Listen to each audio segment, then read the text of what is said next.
I'm sure you've seen the show.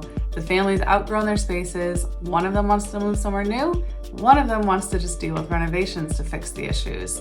And if the renovations don't fix the issues, then they decide to move after they've already paid a ton of money to fix their house.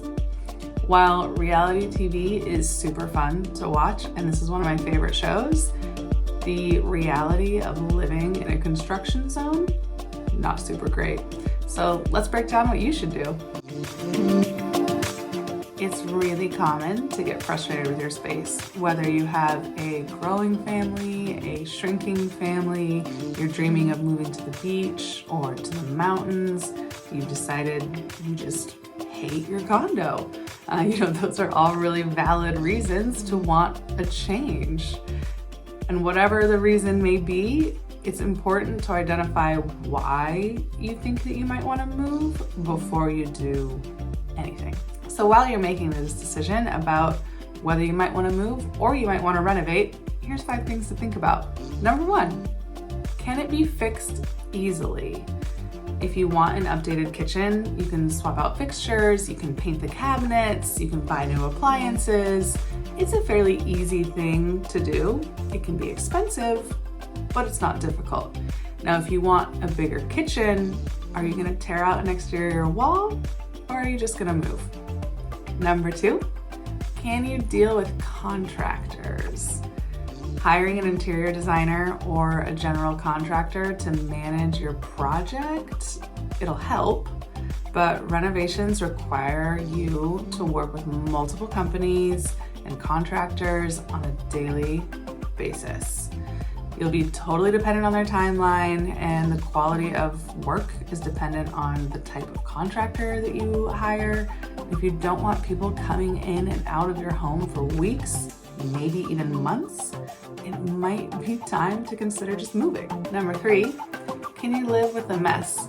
Renovations are dusty and dirty, and they're going to shrink your house. Regardless of where they're doing work, that space is going to be off limits for at least a bit of time. There's going to be tools everywhere, there's going to be equipment everywhere, there's going to be people everywhere. Is renovation going to get in the way of school or you working from home or traveling? If so, maybe you're ready for a more turnkey home. Number 4, can you tolerate a move? You might dread the thought of packing up your entire house. There's a lot of stuff. And if you don't want to pay a moving company a couple $1,000s, you're going to be moving it all yourself. Is that something that you're going to be able to do? Can you pull everything through the front door? If that really sounds unbearable to you, it might be a reason to stay put. And lastly, number 5, do you love the location that your home is in? If it's the view or the zoning or the neighbors or the walkability or something about your neighborhood that really makes it special, if that's a reason that you moved into your house in the first place, then you might want to consider staying put.